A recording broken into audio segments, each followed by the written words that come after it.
knn. koonkan aadmiga jooga qof kasta kurbadiisiyo kaskiisuu hadlayaaho dadku waa kalamaan haddii aad kululaato halla boodin ka shee kaalintaada ka qaado dadku waa kalamaane wixii kula wanaagsan qaar baa kohanayee ha kasoomin dhegayste dadku waa kalamaane intaasi waa kaftan waane markanna ku soo dhowaada xubintii kalamaan si aad u hesho xubinta kalamaan ee ka baxda maalin kasta radio kulmiye fadlan subscribe saar janalkan knn. waryaha kalamaan war baan idiin sheegayaa maanta war weligeed baa war la sheegaye gacantaabaad wax ku waddaa war dadkaanu dhuuntay wax ka maqlaane dhago wax maqle ma leh war helaaba tala helaya warka dhegayso war lan war aan sugni waran masugaa lanku warka ku dhoorneen war ha buuqine iga dhegaysta horta dalka iyo dadkiisaba dawladdaa ka mas-uula deganaan nabadeed iyo dariiq uunku maraan iyo isbitaallo daweeyo dugsi baa la rabaaye isagoon degdegaynin waxna sii duminaynin oo dunta hayse xariirkiiyo ilayskii daminaynin qof kastaaba docdiisa ha sameeyo dadaaloo yaan dib loo noqon maanta aryaa dariiqyaal la rabaa intaad ku qaylihayso kuwii horoo naga xirxiray hana loo furo ma dhahdido war iskuullaa la rabaa intaad leedahay iskuulladii horaa faraha ka bataye manhaj midaysan ha loo sameeyo maa tiraahdi timirtii horeba dablo waaya ari jartan isan war isbitaal antiada leeta isbitaal buuhana daawada dhiidayna nii beego haaye toofayla tayle ninka bedelo ma erto war waxaas aad sheegaysaan annagu ma rabno meel biyo laga cabaa loo baahan yahay baraagaha naloo qodo aan xoolaha ka shubanno war baraag intaad ku qaylinayso webigii weynay oo beeraha lagu waraabinayay ayaa duugmay hal la qodo maa tiraay aryaadaha waxaad ad sheegaysaan inyiis ka joojisiin madaxweyne farmaajo beriga wuxuu yimid goobaha lagu dhisaayo isxilqaan istaadiyo muqdisho ma ku jiray meelaha uu madaxweynuhu soo booqday war madaxweynuhu isxilqaan ma ka qayb qaatay oo dhoobada iyo dhagaxii ma wax ka daldalay yaa ku kontaroolayahe warnimiyow isilgaan intii isin latiin hilka aylisinka gaadneey war shirkii garoowe waxaa la yidhi maanta waxaa gaaray magaaladaas wafti hordhaca oo ka socda xafiiska madaxweynaha iyo midka ra'iisul wasaaraha waxaana lagu wadaa inuu shirku furmo soonqaad ka hor war madaxweynahaygii somalilan garoowe wafti miyuu soo dirsaday argowdhanow jamhuuriyad iskeeda u taagan baanu nahay jamhuuriyad iskeeda u taagan ba guri jartay dawlada yaryarkaa ka darantay war ma haysaane xisbiye u badan mucaaradka dawladda ayaa war soo saaray waxayna dawladda kaga digeen inay muddo kororsi samaysato aryaa wakhtiga haddaan la kororsayn mugga ma la soo gaabihaa haddana war ma haysaane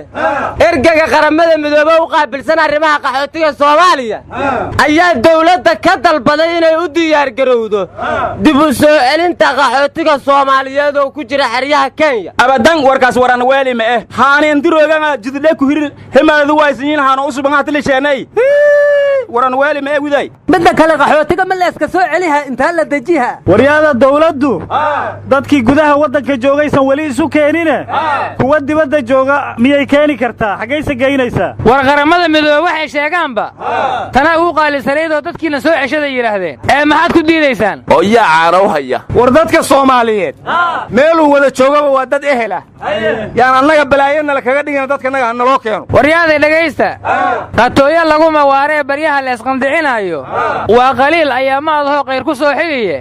mana quusto ruuxan qaldaha ee baqaadicin war alxamdulillah ilaahay ma hadle ma dhado haynoona nin yow war Soomaaliyeed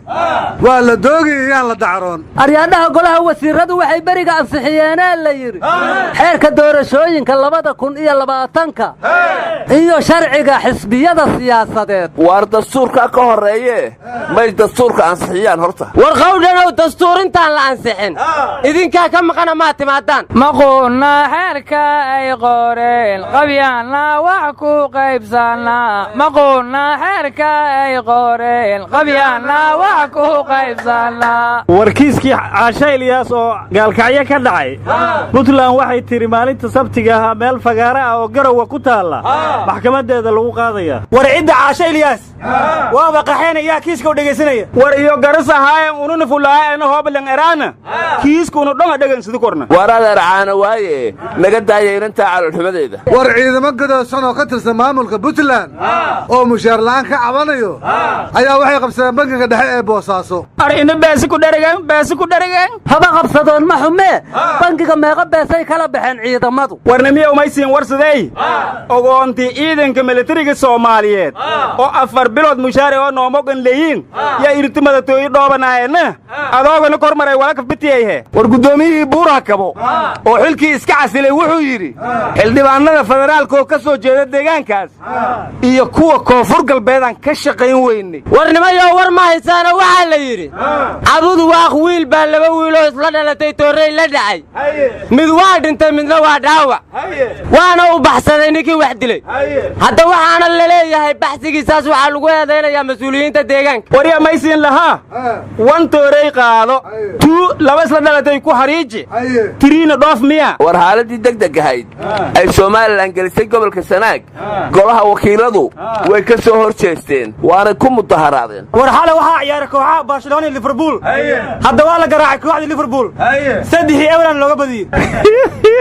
ilmo dhafooro hihiri madahni dhax daramankaasay wiliba buulo ya guraayeen aryaadaha dawladda Soomaaliya waxay sheegtay inuu isa soo dhiiba ninka al-shabaab u qaabilsanay qaraxyada hadda mar dambe la isqarxin maayo miyay yiraahdeen warnimayo nin baa abwaanguura u soo gabiyey wuxuu yidhi hawl kastaa qorshay leedihiiyo qaab u gooniya qayaanada niman qaasoo qiiliyaa jira qumayada se guurow ninkii qaatay baa tahay waryaarahan raggiinnan kalamaan maalintan idinka tegay ilaa maanta baqararaxdan iyo qayladaan aad ku jirteen warnaga taqayli mayna nadahniyo adiga naftaada xaanoo kaa keena cabdullaw qaylada adaa noo horseeda maalin kasta